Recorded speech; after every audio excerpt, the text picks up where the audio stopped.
All right, all right. Welcome back to another Sunday live over here on the Clark YouTube channel, or Clark the Realtor, however you guys want to state it. Just want to make sure we're live. All right, we are live in the chat. So I always like to just check, make sure we're live, just in case we start filming and then we don't see what's going on in the chat, then we know we're not live. But nonetheless, thanks for coming back this Sunday evening, 7 p.m. Eastern time over here every Sunday. If you're not a subscriber, please subscribe to the channel. If you are a subscriber, let us know where you're tuning in from. Also, don't forget to hit the notification bell and the like button as well to help push us through the algorithm as we have this important chat around the 2025 housing market and sellers versus buyers. I'm so glad to have Kevin Jefferson here tonight with us. And I'm going to let him introduce himself to you guys, and we're going to get this discussion started. Hey, I'm Kevin Jefferson, aka the People's Lender, and I am with Summit Funding. I am a mortgage loan originator. I'm able to help you in 49 states except for New York. But if you need a referral in New York, I can get you one as well. Oh, there you go. So you guys can't be in the chat tonight saying you don't got nobody that can help you. He said he in 49 states. and even if you're watching this back, you can always reach out to Kevin. I'll put his information up at the end as well, and then I'll go back later on and I'll attach all his email as well below in the caption. But thank you guys for joining us tonight. My dad here, he said hello, Kevin. And then, all right. So we're going to just jump right into it as usual. So being that you are a lender and you're in financing, of course, we want to have this conversation around it. What's going on in the market today with sellers, buyers? How can they kind of win if they are trying to purchase or sell in this market? But first, let's just start off with the typical questions around financing. What are the typical financing options for people if they're trying to purchase a house? So, man, that's a loaded question, man. That's a lot of them. The basic four that most people know are FHA, VA, USDA, and conventional financing. Those are the basic four. Most loans are done under those type of loan products, but we also have bank statement loans for people who are self-employed or 1099s who have cash flow but don't have the tax returns to show what they make, meaning they either write everything off or they just don't have tax returns. But we can do that.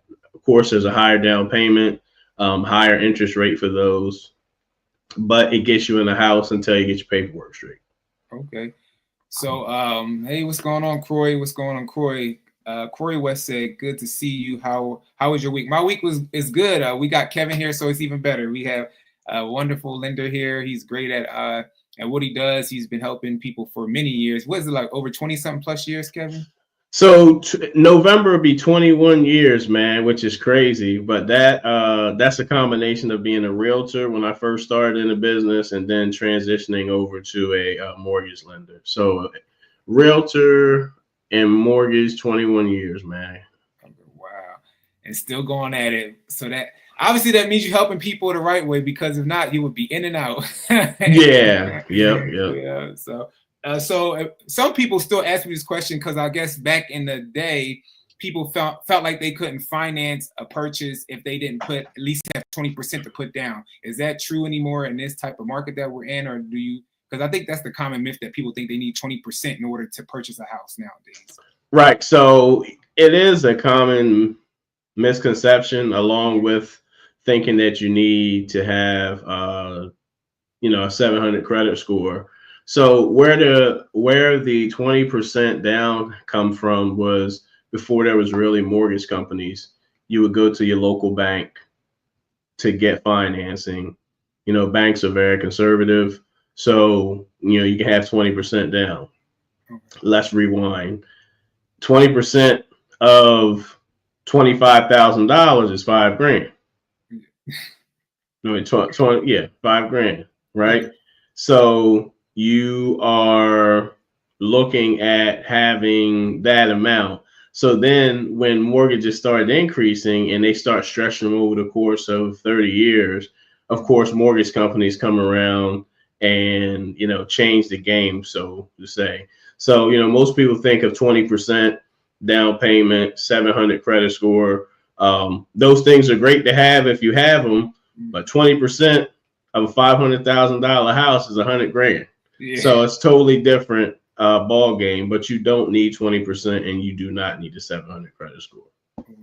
Yeah, because most people feel like they need that in order to kind of get in the game as far as when it comes to purchasing a house. And so that's a good thing to kind of, be aware of. Hey, what's going on, Laquana? Am I saying it right? Yeah, Laquana Surgeon. That's one of my fans. Okay. Well, thanks, Laquana, for coming. Not my fans, my followers, man. My followers. One of my peoples. Well, we appreciate you for coming over here. What's going on, MHOA? He said, let me check the coffee can. No, I said it right. Yeah, let me check the coffee can.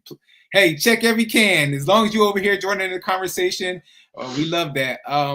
But again, if you guys have any, questions, anything that you want to chat about inside the chat, that's the reason why we go live. So you can actually be able to ask these questions, join in conversation, create the community over here to hopefully get those questions answered if you have any. So now I'm gonna jump into some questions that I have that I sent over to Kevin beforehand, but I'm like, I just wanted to kind of talk about this market, right? We're seeing this very up and down market, right? As I say, it's an unpredictable market. It's a more volatile per se market in the sense of what's happening in Georgia, because I'm being a real estate professional in Georgia, even though it's happening around certain states, I'm in Georgia and I'm kind of seeing the shift, and we are shifting. So I had a question in regards to, don't mind me if I'm looking at my iPad for these questions, so don't think I'm just looking down randomly. But and if you guys have any inside the chat, please put those questions below. So I had a question. Me and my dad was talking about this. How are mortgage rates trending in 2025 as far as like,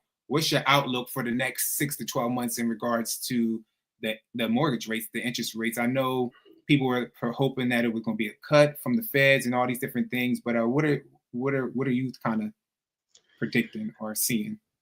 So mortgage rates, if you guys can see my finger,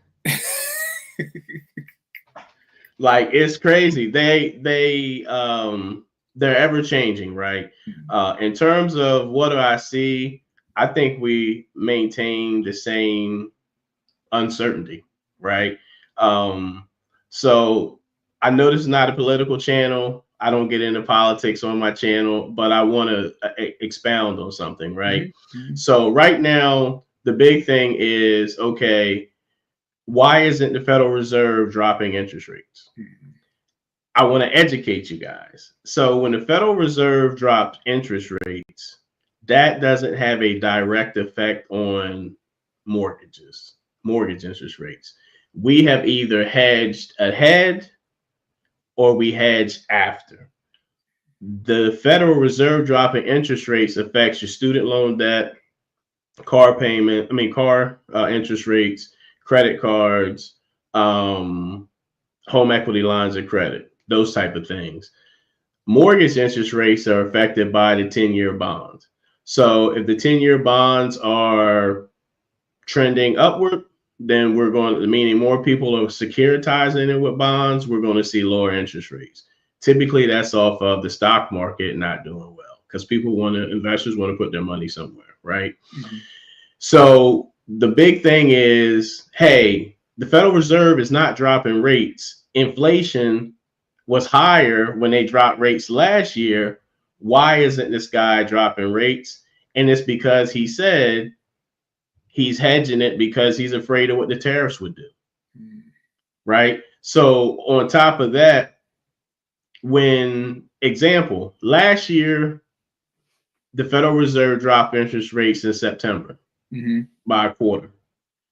We heard him state at the previous Federal Reserve meeting that they were going to drop rates towards the end of the year. So in July of 2024, mortgage companies started to drop interest rates.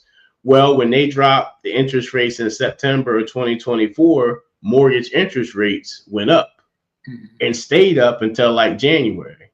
Now you could say, hey, maybe it was a part of the election. Okay, the election was over and interest rates continue to go up. Mm-hmm. So, those two things don't go together. And if they do, we are ahead of that curve, or we'll see an effect further down the road. What do I see for rates? I think until we have some stability in our economy, I think it's unpredictable. Mm-hmm. Because even if the treasury bonds are up and people are hedging their funds and putting into those bonds, that doesn't necessarily mean we're going to see that effect either. Mm-hmm. This is probably a time that I hear some of the economists say they've never seen. Like there's a guy on the mortgage side named Barry Habib. Okay. For maybe 25 years, they say Barry Habib has been spot on. For the last 3, he just like us, like he can't predict it because even the trends Mm-hmm. aren't being followed right now. Yeah. I will say this, in terms of interest rates, you know, if you're having another baby, you're not waiting for rates to go down. If you're getting a divorce, you're not going to wait to leave that spouse or refinance until rates go down. You know what I mean? Yeah. If you need to move your parents in, you're not waiting until rates go down. Like people are still purchasing. They don't want to pay those payments. And listen, I understand, but at the same time, there's still going to be people buying homes for certain reasons. I think rates will stay in the 6s. I honestly do. And if they get to the 5s, we run into housing prices going back up. So it's a chicken or the egg, right? Either you want housing prices to trend down or you want interest rates to go down. But both of them going down at the same time is not likely to happen. So what I say is, and people have been getting in not trouble, but they're, you know, that thing of, hey, marry the house, date the rate. Well, some people have been dating that rate for 3 years. Yeah. Woo. Yeah. And, you know, but it's a matter of just think about last week I was talking on my show about people saying, oh, 10 years ago, houses were this. Let's say a $450,000 house now was $150,000 10 years ago in some markets. Imagine what it could be 10 years from now, that $450,000 house. And then you kick yourself in the butt. Like you can always figure out a way to pay less for the house over the course of time, because at the same time, rents are not going in reverse. They may slow down a little bit, but you're not going to have a $2,100 rent payment like we have here in Metro Atlanta, and then it go back to $1,500. It's not happening. Yeah. So just prep yourself.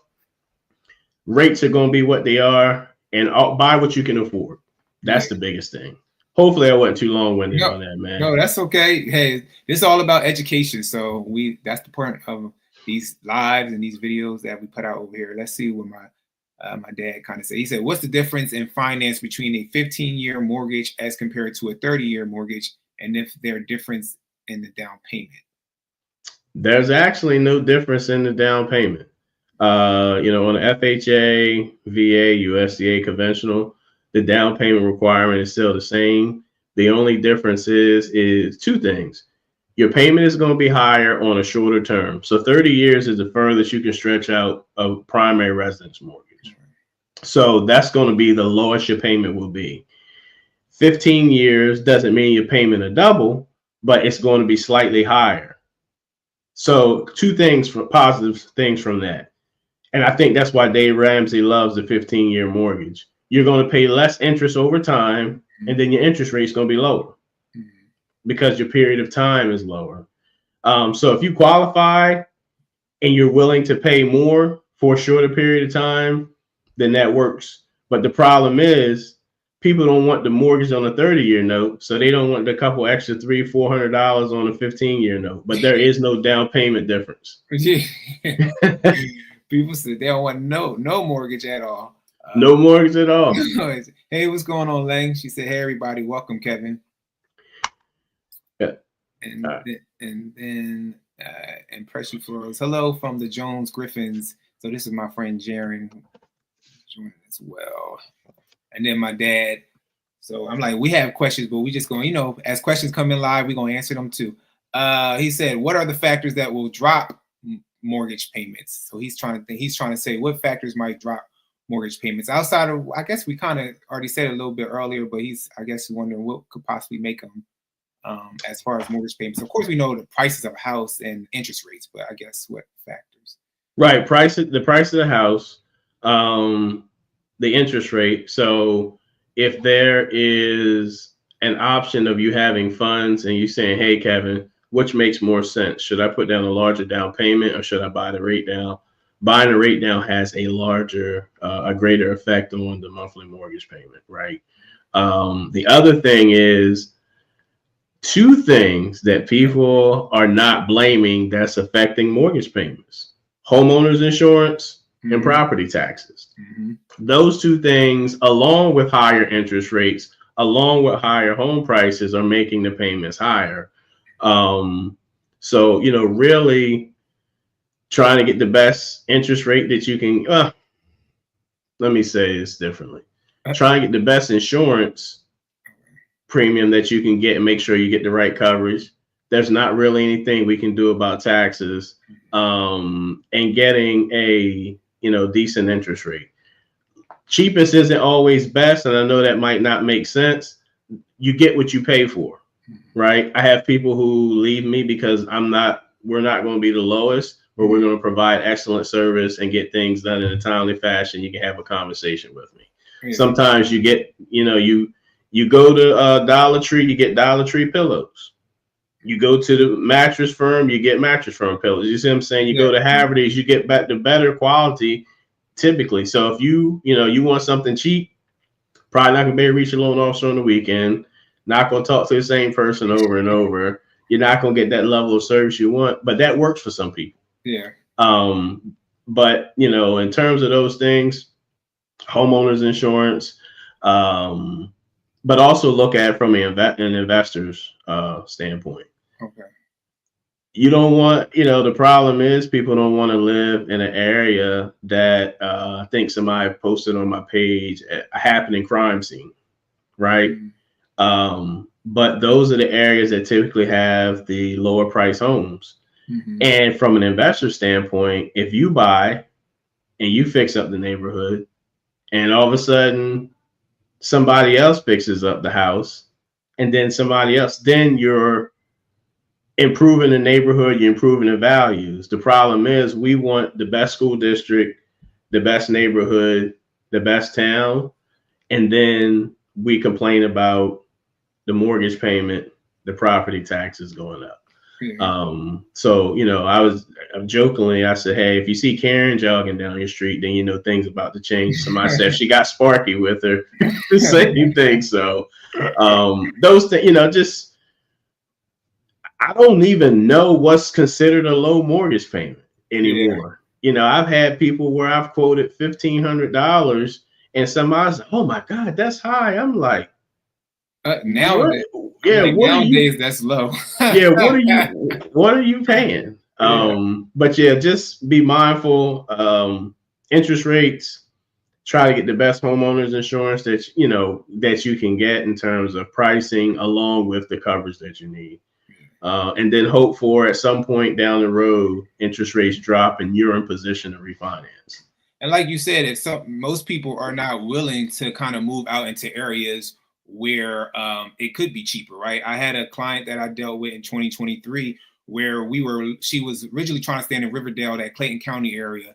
And after a while, when we were looking and they had a certain budget, they couldn't find anything. So then we shifted down to Griffin, and then we shifted further down to Macon. And then she ended up buying in Warner Robins. So she was able to purchase a house for $132,000, but things happened. So then we had to push it up to the appraisal amount. It was a lot of stuff happening on the backhand with her down payment. But needless to say, her mortgage after it came all down to was only $900 and something a month.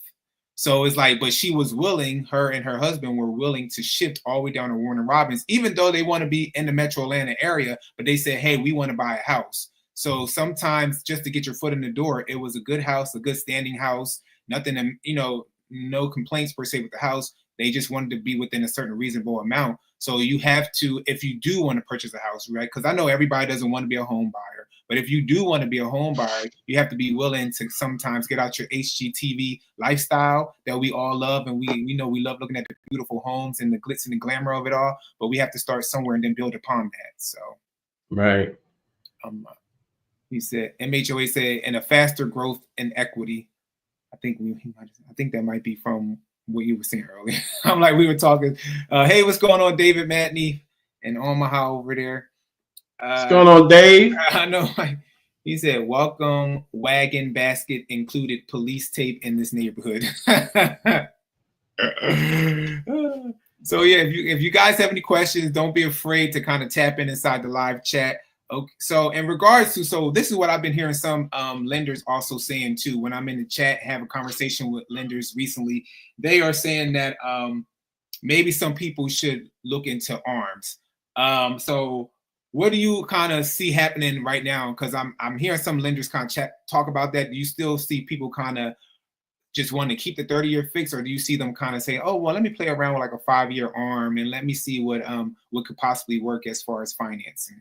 People are scared to death of ARMs, man, that I deal with. I've never done one. I've never, as a lender in 9 going on 10 years, I've never done an ARM. I've priced them. So right now, an ARM may be attractive, because it potentially offers a lower interest rate, right? Somewhat of a lower interest rate. I mean, we looking at FHA 6.5%. The ARM may offer 6.25%, 6. It just depends, But what people are afraid of, again, is kind of miseducation of what happened in 2008 when the ARMs started to make adjustments. The ARMs back then were way more free flowing and flexible then. Now they've corrected those problems, and they work for what they need to at the time when you get them. Just understand that after whatever that period is, whether it's a 3, 5, or 7 years, you need to make sure from jump that you stay in position to be able to refinance if you need to. Okay. Yeah, I had went and met a client they bought a house actually last year and they were trying to sell it this year, but of course we know the equity, there's no space. And what's going on right now in this metro market. If you bought last year, either one, you're underwater, unfortunately, which kind of sucks, or two, you might just be at a steady thing where you can't really kind of move because there's no equity growth there. But he actually had a 5-year ARM. So I was like, oh, wow. I was like, I haven't, and he was younger. He's in his late 20s. So I've never ran into a late, a 20-year-old per se that had an ARM. So I was like, oh, wow, that's kind of interesting. And if you guys want to know what an ARM is an adjustable rate mortgage. Sorry if I didn't clarify. Not one of these.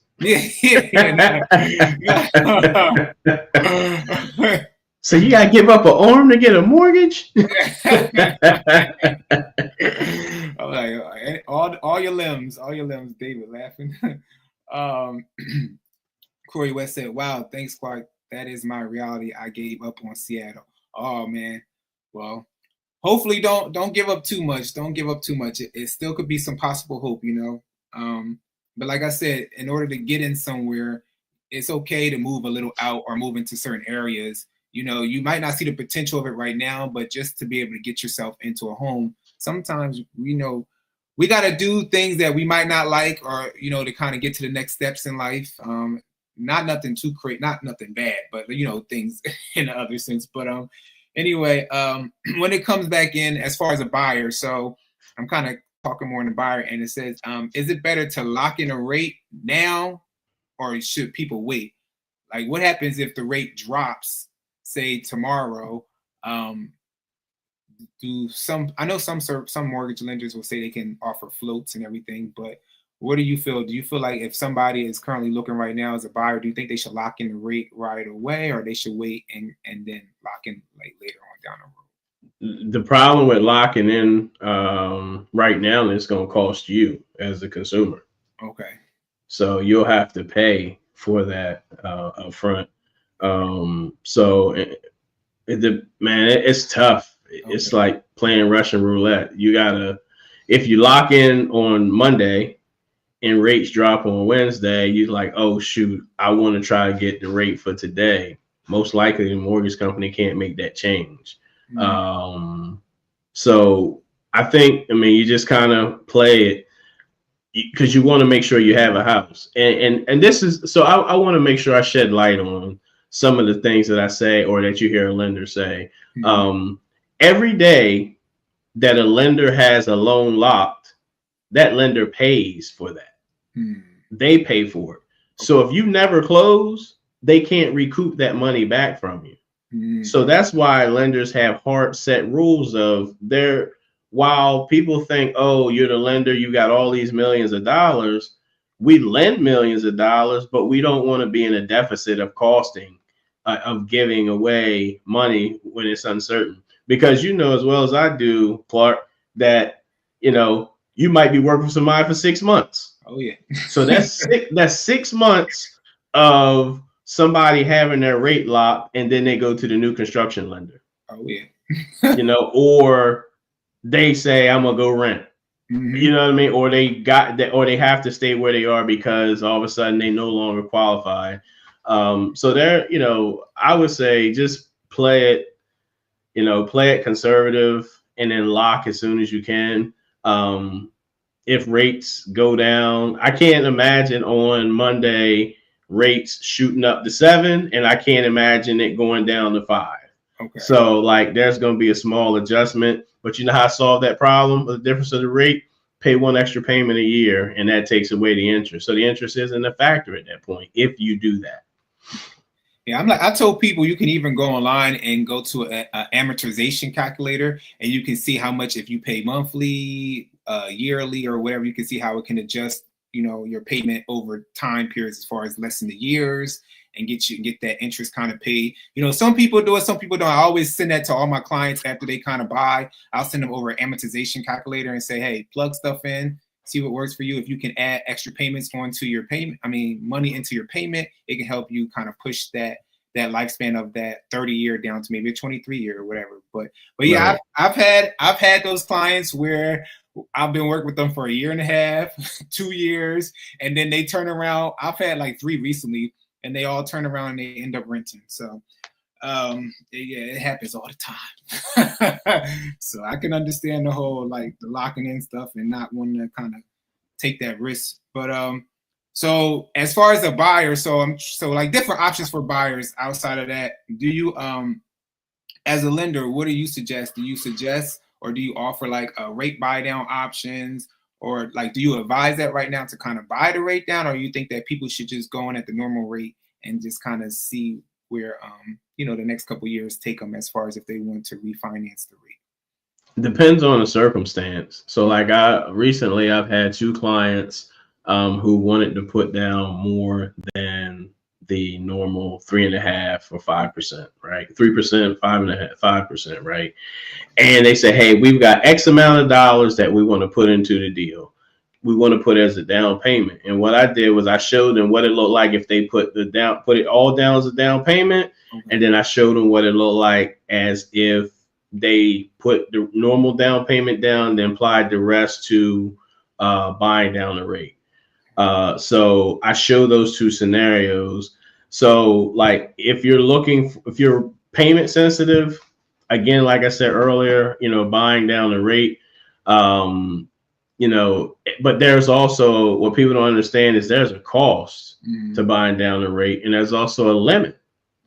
So as a lender, we can only charge so much to a person for buying down the rate, even if it's their decision. Okay. So, you know, if you say, hey, I want to put $25,000 down on a $200,000 house and buy the rate down, you're probably not going to be able to do it because that's considered high cost. And you know as well as I know, after the loan goes through and down the road, somebody say, oh, I paid $5,000 for my rate. And they say, oh, I paid $25,000. Oh, they got over on you. Even though it's your decision, you're going to say, oh, they took advantage of me. So that was a rule that was put in place in 2010. But my advice is, if the seller's willing to give the seller as close as to what they want if you're asking for closing costs. And if you're asking for closing costs, I would apply what the seller gives to buying the rate down permanently to see what that looks like to the lender, and then I'd bring my closing costs to the table. That's going to be, and that goes back to what James asked. That's a way to get your payment down as well, is buying down a rate versus trying to get the house for lower. Okay. Yeah, I always tell people, I say the biggest thing that I tell people when buying a house, or even if they own a house and they have a mortgage payment, I'm like, it's all math. You just got to know the math, do the calculations, and it'll, it can get you to where you want to be at. Let's see what Corey said. He said, I've heard that you could make bi-weekly payments. Does that really work? And are there any penalties for paying off a 15-year early if they do that, if they decide to do that? Right. So paying bi-weekly ends up working out to the same thing that I was explaining a little earlier, paying one additional payment a year. And no, there's typically no prepayment penalty on, like FHA, VA, USDA, conventional loans, bank statement loans, anything where it's your primary residence, there's no prepayment penalty. So the goal is to pay it off early so you don't pay those hundreds of thousands of dollars in interest. Yeah, I'm like, that's like my credit card. I'm trying to pay this credit card off. This interest is killing me. These daggone feds with this daggone interest rate. I'm like, every day I turn around, my daggone minimum balance keep going up. And you're not even spending no money. I'm not spending no money. I'm like, Lord Jesus. I'm like, why?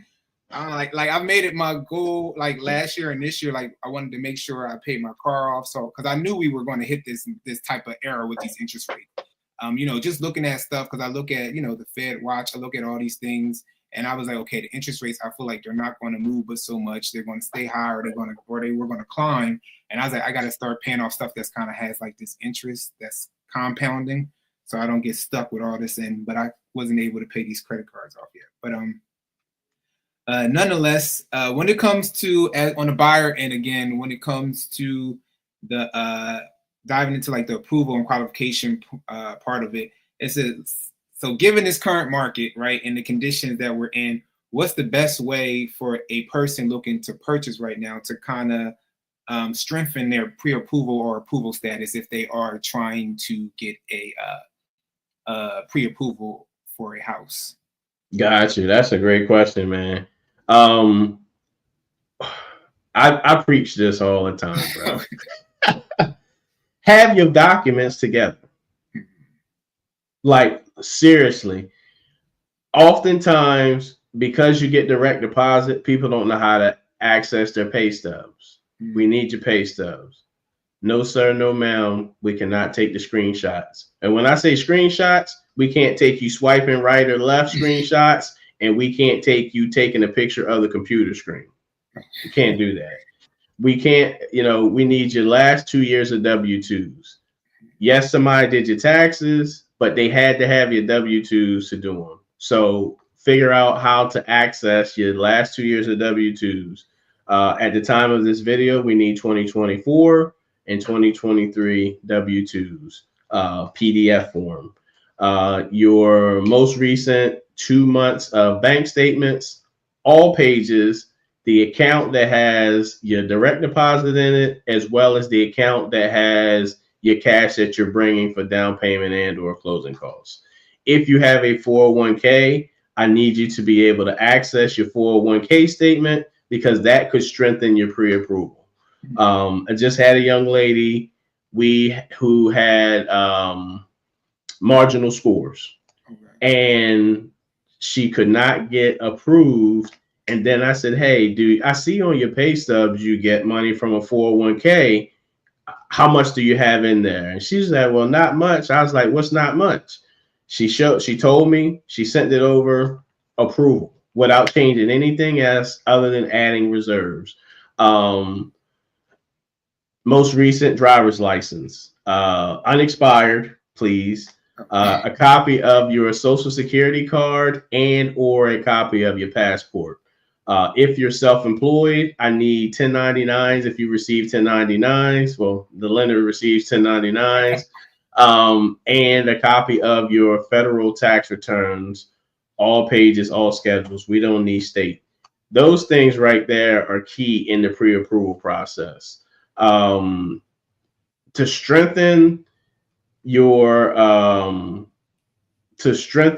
approval, I would say if you're looking to get pre-approved in the next 6 to 12 months or even shorter, go through your bank statements and see where you can cut out funds.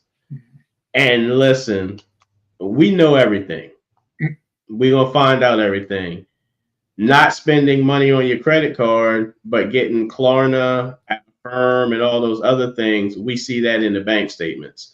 So kind of look at it from a different standpoint. When you come to us for a loan, we're essentially partnering with you. You know, you're going to bring, if it's a $200,000 house, you're going to bring $7,000, but we're going to bring $193,000. We want to know if you have the ability to pay us back and if you qualify and fit inside of our box, right? So strengthening it is saving money, figuring out how you can cut down on some of your discretionary spending. Maybe you don't eat out 6 times a week. Maybe you eat out 2. Maybe you go through and look at a budget and you cancel some of the streaming apps that you have because we want to see that you have money, right? So those are things that strengthen your ability to qualify. But also, when you talk to your lender, be upfront and tell us everything. Whether you think it's going to hurt you or not. You know, we're not here to judge. We're here to figure out a way to get you into a house. And if you withhold things from us and then we find out later, it makes it tougher because, hey, it may not have been as bad as you thought. So having a candid and open conversation with your lender is very important. But really having those documents and making sure that you continue to save and, you know, have some type of money in the bank or access to some cash helps you make it a stronger buyer. And know what's on your credit report. Like you go to annualcreditreport.com and pull your credit. It's not going to give you a score, but it will give you what's on your credit. I tell people buy a highlighter or get your kids crayons and then just kind of mark, hey, this don't belong here. This belongs here. I thought this was falling off, and just know what's on your credit. So when you talk to the lender, you're not, oh my goodness, I didn't even know that was on there. Oh, I thought that was paid off. Like pay attention to what's going on with your credit because it's very important to you owning a home. David said great advice. I gotta stop. I'm like, I eat out every day. I'm trying to cook. I don't cook. I live, I'm a guy, I live by myself. So I'm like, I just be eating out all the time. But it happens to the best of us, man. It happens. It was 2 weeks ago. We had a lot going on, and I was like, yo, I told my wife, I said, we didn't cook this week. Like nothing. And I was like, we have to cook. We've got a meal prep because it gets expensive, man. It's 4 of us. Yeah. You know what I mean? It's 4 of us. You go out to eat. All of a sudden, I got 2 boys, and they want to drink. And my wife, she wants some specialty fruity tea or something. Next thing you know, the bill went up another $10. And then, we in Metro Atlanta, they want to charge you a tip, a service fee. You got to pay for parking. Like, you got, and then the person who gets your car, even though it's, they charge, they say free valet, they want to tip. They want to tip, yo. So, and I'm like, and these daggone drinks, because I might order some drinks here and there. They expensive. MHOH said eat out 0 times a week. That's the best way, man. That's the best way. That is good. I'm like, and also when you were mentioning as far as like people being upfront and honest, I always tell people that as well. Like, I'm not a lender, but of course I can, advise small things about lending options per se, but then I'll shoot the person over to a lender for them to actually dip into the finance and everything. But I can always say when I sit down with the people, like, hey, what do you have? Like, what current I guess, quote unquote, payments are you currently making? Because if you have child support payments, if you have this or that, like just be upfront and honest with the lender when you talk to them, because people think, oh, I got IRS payments that don't matter, or I got child support payments that don't matter, and I'm like, oh, that's gonna matter. That's gonna matter. And make sure to say, which means I do a lot of pots and pans and dishes to clean. Yeah, facts, man. That's the biggest thing. Biggest thing: pots and pans and dishes to clean. This is clean, Lord. And so, in regards to, like, again, with the whole approval and qualification part, I guess we kind of talked about this a little bit, but has there been any kind of changing recently in like the lending standards as far as when it comes to somebody looking to purchase? Not really, man. Other than our brothers and sisters who aren't documented, aren't U.S. citizens, them being able to get an FHA loan has changed. But what I'm finding is more mortgage companies are figuring out a product to make it where, okay, no, you can't, if you don't qualify for conventional and putting down X amount of percent because maybe credit, hey, here's a program where you can put 15% down or 10% down instead of 20-30% down to get into a home. Okay. I did see that one down payment assistance program increased the credit score that they require to participate in one of their programs, which is it went from a 620 to a 640. I've seen those type of adjustments, but in terms of guidelines, man, not a lot. Okay. That's so. Yeah, one thing, they're trying to make it easier for people to buy.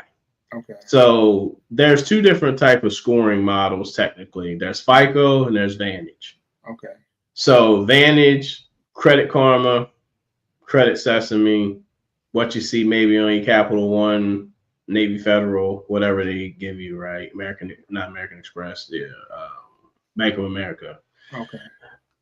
FICO is Fair Isaac Credit Company, which is a different scoring model, and that's used by financial institutes, banks, credit card companies, car companies, mortgage companies, right?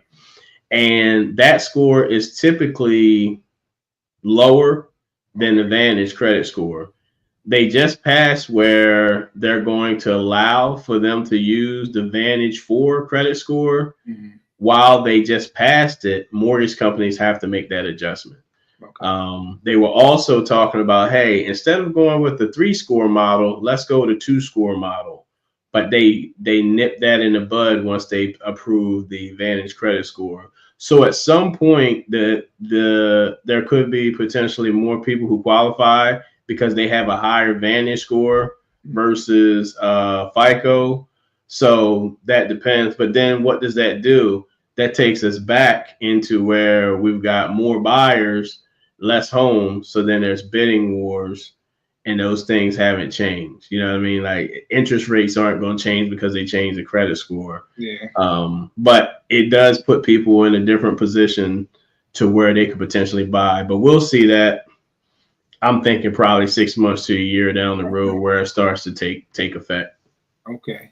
Yeah, I'm like, I'm with all this stuff kind of going on. It's just interesting because I'm always saying to myself, and I'm always having this conversation, how and I keep saying this, and so people probably beat me up, but I'm like, if everything keeps getting so high as we keep moving forward, and in America per se, if I'm like around the corner from me, they're building brand new townhouses. I'm in Smyrna. They're building townhouses for $700,000. So it's like, if the starting point is $700,000, who will be able to afford said property, let's say 10 years from now? Because I'm pretty sure those sellers are going to hope that their house may appreciate to $900,000, $1 million. So unless we get a bunch of millionaires in America, who will be able to kind of afford those home prices? That's the same thing I said back in like 2006. And I was like, man, if these properties continue to increase in price, my kids won't be able to buy a house. And at the time, I didn't have kids. Yeah. Like I just was kind of looking like this is at what point does it stop? So like that goes back to like there's a discrepancy in the housing, right? Those houses, I'm in Gwinnett. You can't find anything that's habitable under 350, right?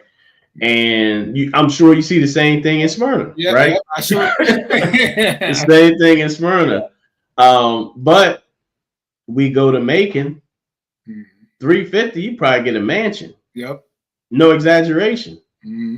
For 100,000, you can get your 3-bedroom, 2-bath house renovated, maybe 1,700 square feet.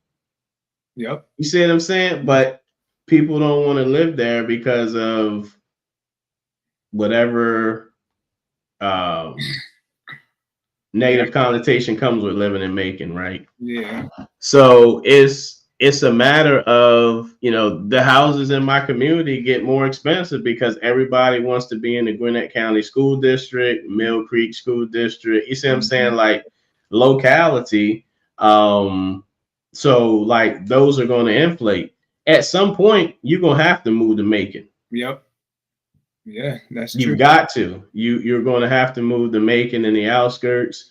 And the biggest thing is, if you see that, again, like I said, man, all right, it's not the most desirable area you may be in, change it.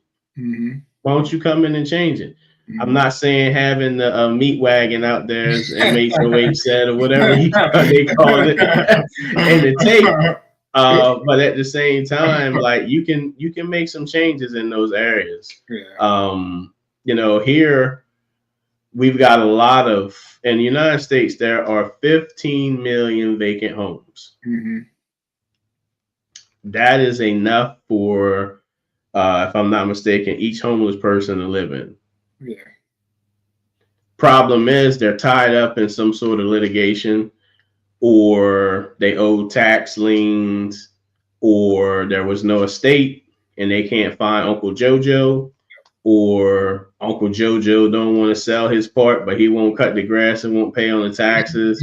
And then you lose it or it gets knocked down. So there's a lot of things. I mean, we have housing in the United States. I mean, we got 15 million houses that are vacant, and we're short around 4.5 million.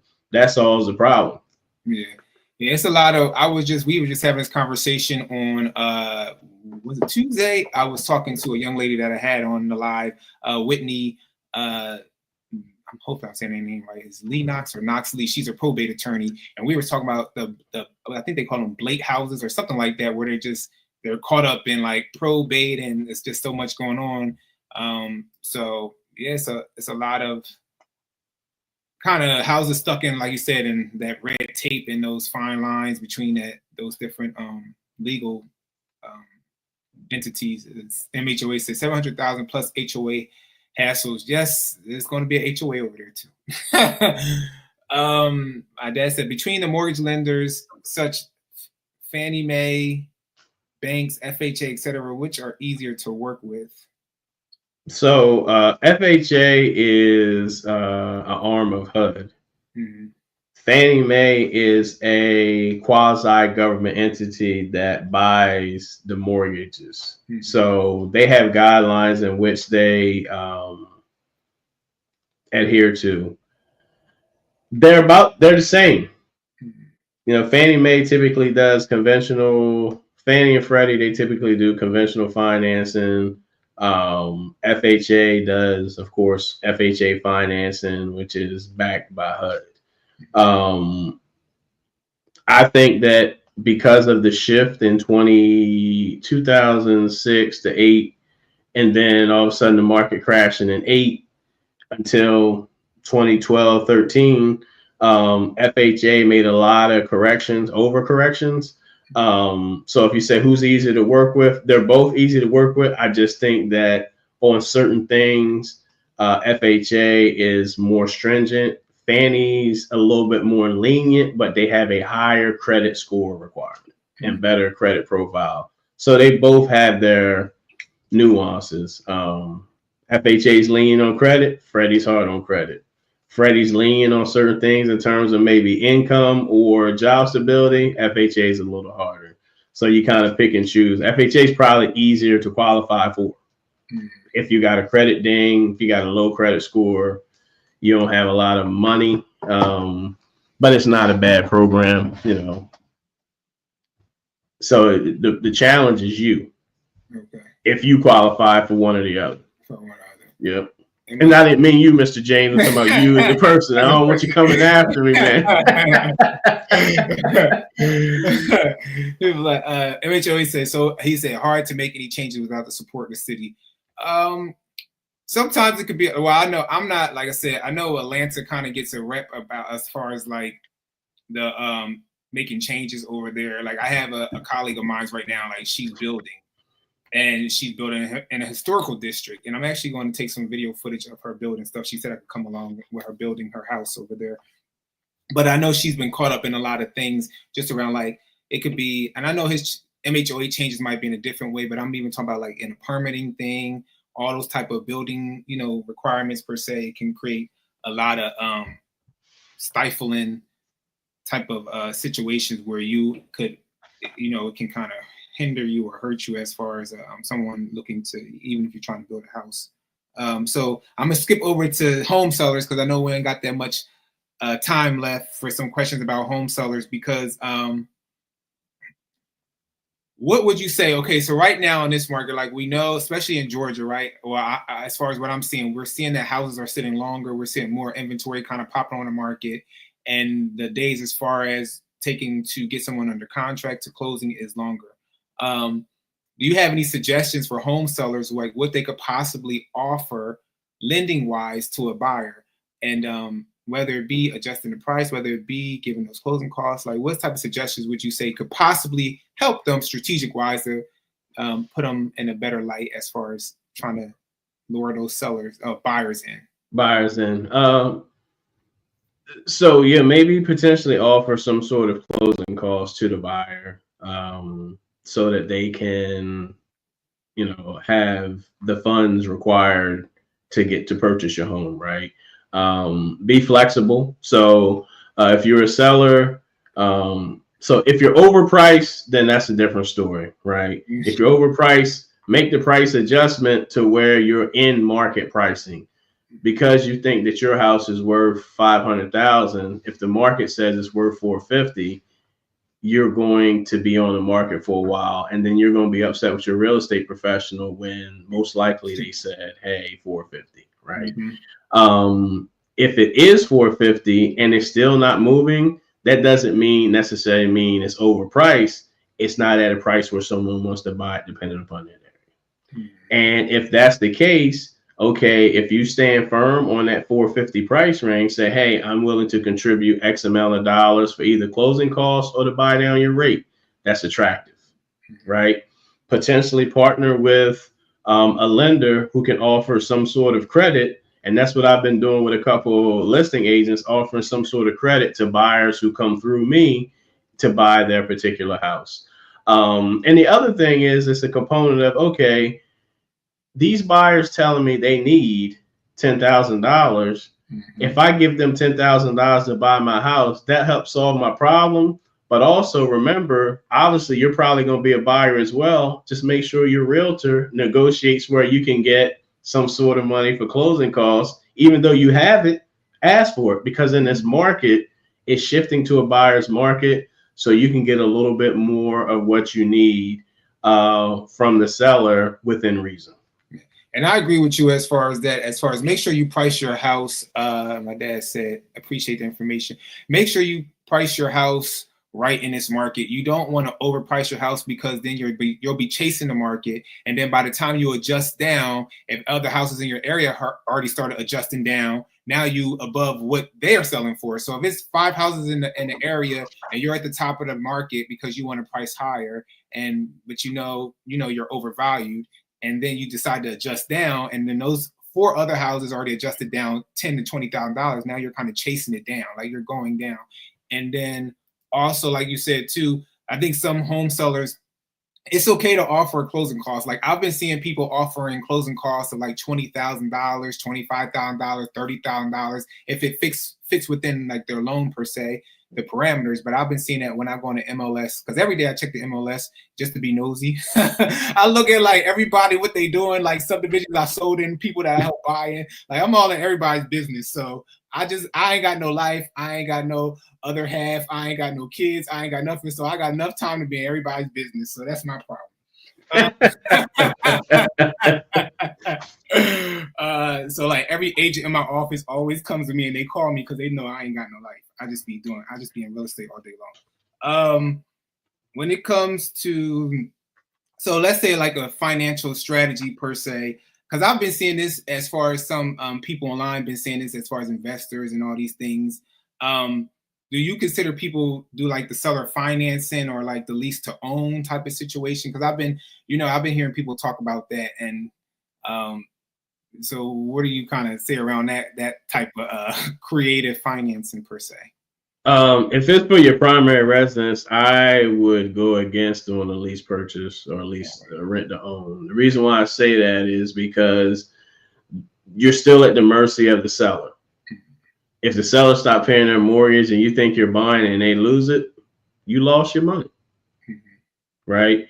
In terms of with lease purchase, it sounds great in theory, but I've seen people, even with the ribbon programs and those programs from a couple years ago, people were putting down just as much as if they were buying the house. The only difference was they didn't have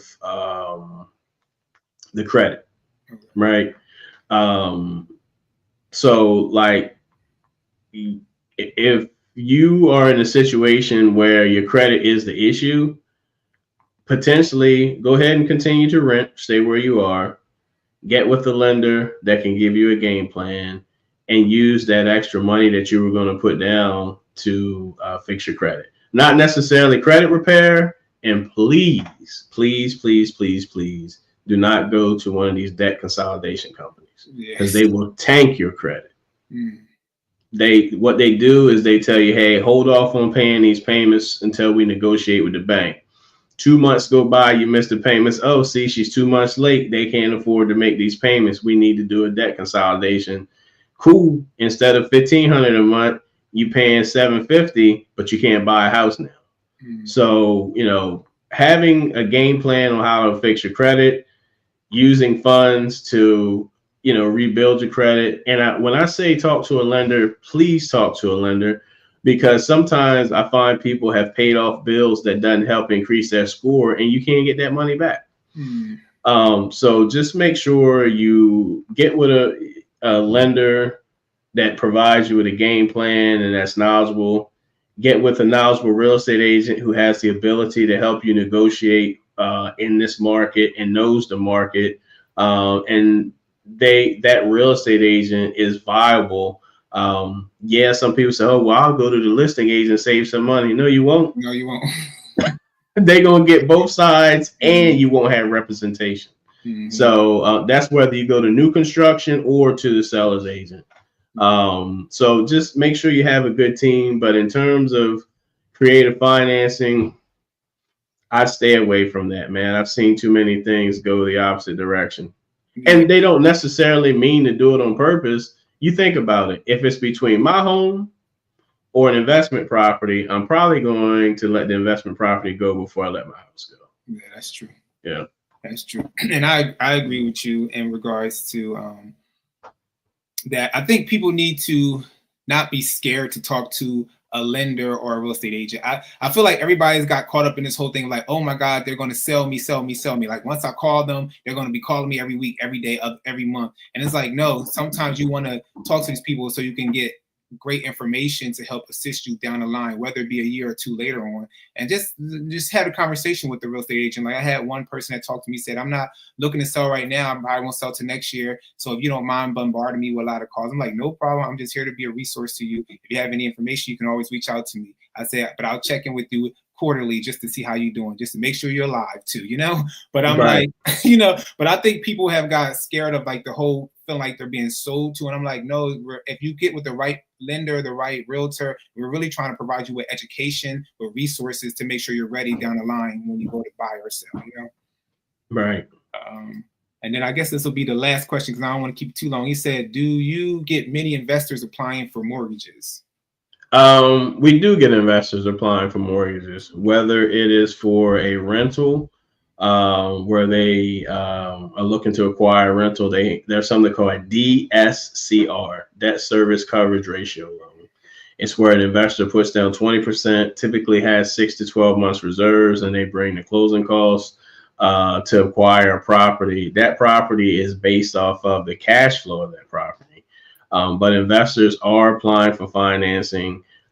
We do some hard money lending on, rehabs. So we do have investors who apply for those. Not all of them have cash, but yeah, we do have some that apply for more primary residence than investments. But I think we're starting to see more people apply for investment loans because the inventory and the pricing is attractive at this point.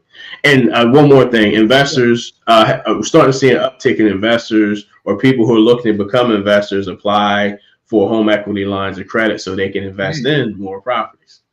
Yeah, I had this one seller that I had. He said that's what he was going to do maybe next year, buy take a HELOC out of his house and try to buy a lake house. So we'll see. We'll see what happens. If you guys want to reach Kevin Jefferson to kind of talk more about lending or possibly apply or see where you're at when it comes to getting a pre-approval, whether you're looking to purchase as a homeowner, an investor, this is Kevin's information. Is Kevin Jefferson at summitfunding.net.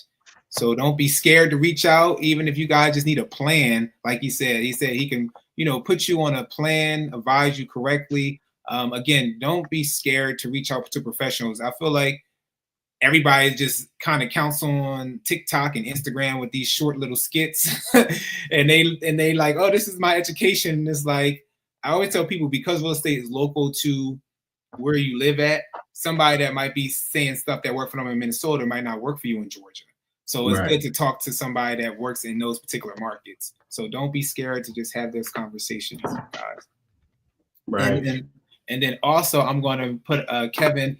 Kevin is also on YouTube as well. So you guys need to go over to his channel and subscribe to the channel. If you haven't already, you need to check in with him. He does lives as well. So I'm going to show his YouTube channel so you guys can be able to go over there, tune into his lives. I actually met Kevin through another realtor down here. She's a wonderful young lady. Her name is Shahida Hill. So if you guys don't know Shahida, you need to go over to her channel as well and subscribe to her channel. But Kevin has a channel. It's Kevin Jefferson, the People's Lender. And please go over there, give him a subscribe, tune into his lives. And then also tune into his videos, like him, comment below, reach out to him. He's a very knowledgeable lender, and he can give you great advice and structure a plan for you, or put a plan in order to kind of get you to where you ultimately want to be. You got any final words, Kevin, before we kind of jump off here? I do, man. Same thing I usually tell people is, hey, apply. Mm-hmm. Apply and find out where you are. If you're not in position, cool. You know how to get in position. If whatever lender you go to doesn't want to spend the time and give you a game plan, reach out to a lender that will, and just make sure that you stick with that lender if you can, because they're the one to help put you in position. Yeah, I like that.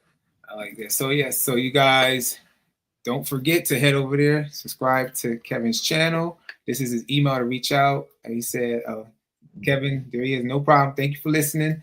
And then Lang said, thank you everyone for participation and listening ears. Have a great week. So have a great week. Have a happy Sunday. We will see you guys back here next Sunday at 7 p.m. Eastern time. Don't forget to share the video, like, hit that notification bell, and we'll talk to you guys soon. Thanks for having me, man. I appreciate it. No problem. No problem, Kevin. Take care. Uh-huh.